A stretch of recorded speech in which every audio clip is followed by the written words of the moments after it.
Now, CNN's Anderson Cooper on assignment for 60 Minutes.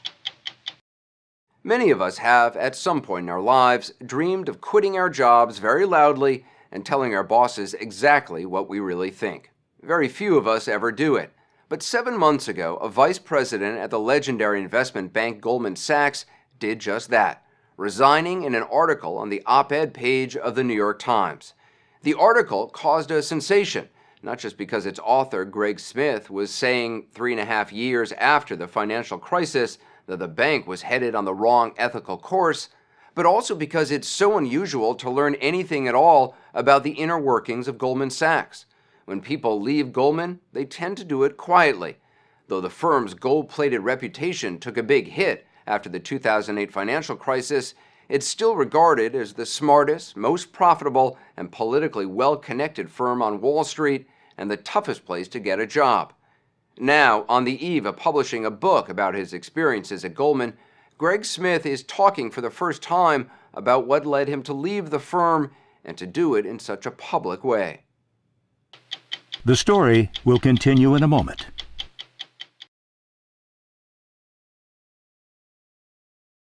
I literally wanted to hit the board of directors over the head and say, listen, I was proud of Goldman Sachs. I worked here for a long time. So an op-ed resignation, you hoped it would be a wake-up call? I really did, because there are a lot of people who acknowledge these things internally, but no one is willing to say it publicly. And my view was the only way you force people to change the system is by saying something publicly.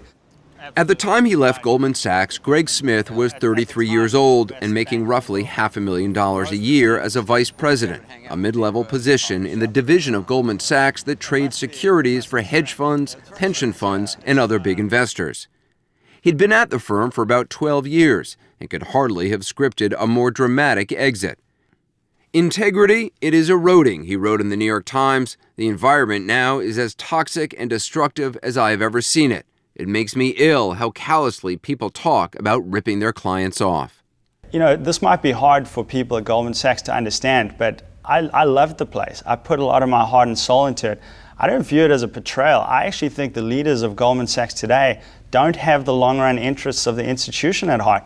Did anybody within the firm know you were going to be leaving? No. So the first time many people within Goldman Sachs learned you were leaving was when they opened up the New York Times and saw this op-ed. Yeah. I mean, the idea of the op-ed was not to do any destruction. I think some people aren't going to believe that. To not give notice to a company you worked for 12 years and in the most public way possible on the page of the New York Times to say that they're going against all the values that they once held, how can that not be seen as a betrayal? Well, it's true. I mean, I think the company is going against the values it once held. Join a culture of excellence. With a reputation for integrity. Goldman Sachs. For years, Greg Smith was one of the company's true believers. He was selected to appear in this 2006 recruiting video in which he talked about the business principles Goldman teaches to every new employee. One of the principles I really like is about reputation, how important our reputation is. And that really comes to integrity, how important integrity is within the firm. Born and raised in South Africa, Smith was an economics major at Stanford University when Goldman recruited him as a summer intern in 2000 and hired him the following year. Smith rose through the ranks at a time when Goldman's revenues from trading increased 5-fold in 5 years. It was the result of a boom in complex financial products and a loosening of financial regulations that enabled Goldman and other banks to vastly increase profits by doing transactions for their clients while trading with their own money as well. Goldman Sachs and other firms on Wall Street started learning how to use the information they were getting from their clients in order to bet with their own money, at times betting against their clients. You know, that's a real change mentality from how do we do what our client wants to do, not how do we take advantage of what the client's doing to make money for ourselves. Smith's job was to sell derivatives, not the complicated bets that nearly blew up the financial system in the collapse of 2008, but more straightforward, openly traded products like options to buy stock or commodities. The problem, he says, is that inside Goldman's offices, the promotions and big money went to people who sold complex products with unseen risks and hidden fees. So what Wall Street will do is they will approach one of these philanthropies or endowments or teachers' retirement pension funds in Alabama or Virginia or Oregon, and they'll say to them, we have this great product that is going to serve your needs. And it looks very alluring to these investors, but what they don't realize is that up front, they're immediately paying the bank $2 million or $3 million because of their lack of sophistication. So they don't say to the client, the price you're paying for us to execute this trade is $1 million? That's a huge part of the problem, not at all. How can it be that the client doesn't understand what the bank is making? These are very complicated derivative securities, which takes a PhD in physics or in engineering to understand. And there are pension funds and mutual funds that represent people's 401ks and retirement savings that are trading the most complex instruments out there without fully understanding them. So did the people you work with want unsophisticated clients? Getting an unsophisticated client was the golden prize. The quickest way to make money on Wall Street is to take the most sophisticated product and try to sell it to the least sophisticated client. Smith says he first heard of a very sophisticated product called Abacus in 2010 when the SEC accused Goldman of misleading investors who bought it. Goldman paid a record $550 million fine to settle the charges. Goldman chairman Lloyd Blankfein was grilled about that deal and others by the Senate Subcommittee on Investigations. Committee Chairman Carl Levin wanted to know why clients should trust Goldman if it was recommending they buy securities that the company was betting against. You are betting against the very product you are selling, and you're just not troubled by it. I'm sorry, I can't endorse your characterization. CEO Blankfein and other Goldman executives testified that when the firm does certain types of transactions with institutional investors, it's understood that the company doesn't have the same responsibility it does when it's acting as a financial advisor. I was flabbergasted. What I can tell you is that's not what the client is thinking. The teacher's retirement fund who's coming to Goldman Sachs or Morgan Stanley is thinking that Goldman Sachs is one of the biggest, smartest banks in the world. The reason I'm coming to them is to get their advice on what to do. We wanted to hear what Goldman Sachs had to say, but after one off-camera meeting, we were told the firm wanted to see what was in Smith's book before giving an interview. The idea behind the triangular So we merger, spoke with Frank Partnoy, a highly respected professor of law and finance at the University of San Diego and a former derivatives salesman himself. He told us he didn't think it was fair to single out Goldman Sachs. If we look back and we look at Wall Street firms that were responsible for the financial crisis, the firms that in 2007 had these huge exposures to subprime mortgages, it's not Goldman Sachs. If every bank had been like Goldman Sachs, we would not have had a financial crisis. What about in terms of ethics?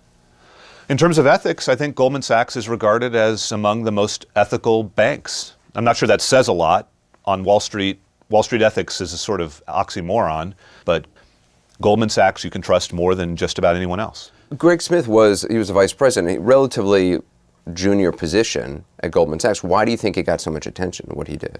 Because people who work at Goldman Sachs don't talk about working at Goldman Sachs. It's like Fight Club? It is a little bit, or maybe like the mafia, that people are reluctant to talk about what's happened there. It's a golden goose, and you don't shoot the golden goose. People there make a lot of money, and they don't want to talk about it. Smith says he grew even more disillusioned after the Senate hearings when he and a Goldman Sachs partner met in Asia with a major client, the head of one of the biggest funds in the world. And he looks me and a partner in the eye and says, let me be honest with you guys, we don't trust you at all. But don't worry, there's nothing to worry about. We're going to keep doing business with you because you're the biggest bank, you're the smartest, and factually we have to do business with you. Now, my jaw almost dropped because hearing from one of your biggest clients that they don't trust you when your whole mantra and reputation is built on trust, to me it was the worst possible thing you can hear. And then I leave the meeting and the partner from Goldman Sachs who I was with is jubilant. This is great news. The client is going to keep doing business with us because they have to. In 2011, Smith moved to Goldman's London office. The very month, the company announced a wide-ranging effort to improve its business practices. Smith saw little change. He says his co-workers in London repeatedly referred to their clients as Muppets, and not in the kind-hearted way their Sesame Street creators intended. In Europe, a Muppet is a term for someone you can manipulate, someone who is an idiot. So people at Goldman Sachs who you worked with, used to call their clients idiots, essentially. All the time. Not to their face, but behind their back. You heard people you worked with talk about overcharging clients, bragging about it?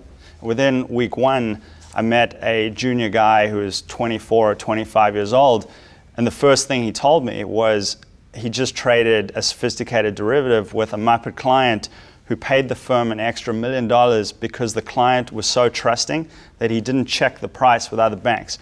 Now, you could think to yourself, is this some rogue guy who's just talking callously about clients? But his boss, who's a managing director, was sitting right next to him, nodding and chuckling along. The boss was laughing about it.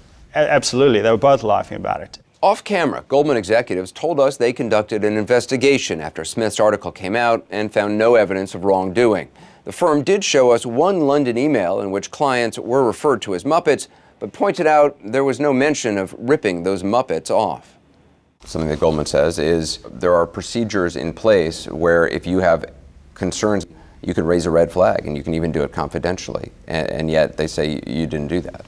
Well, I spoke to 9 senior partners of the firm, people who had been partners since 2004. If anyone at Goldman Sachs says we were surprised by this, they shouldn't have been. Goldman says that you wanted $1 million in compensation, that you wanted a promotion, and you later learned that you were not going to get that, and that's what's behind this.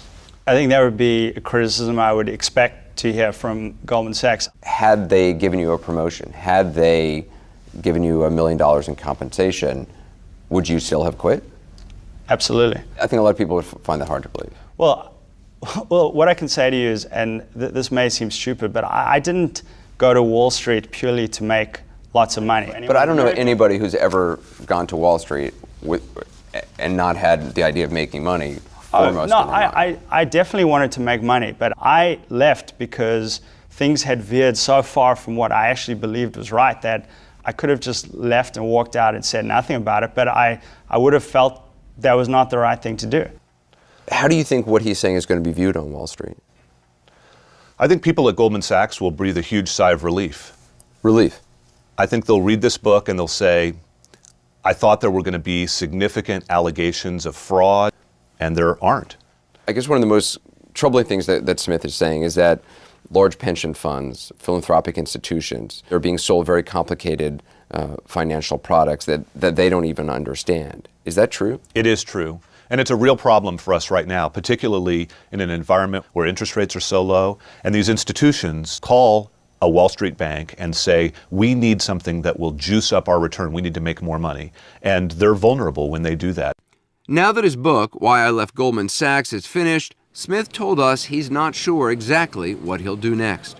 Why would any Wall Street bank in the future ever hire you? I was not doing this in order to get hired at another Wall Street bank. I really thought this through and thought it would be a constructive thing to do. And while Wall Street doesn't like to be criticized, I think the criticism is warranted.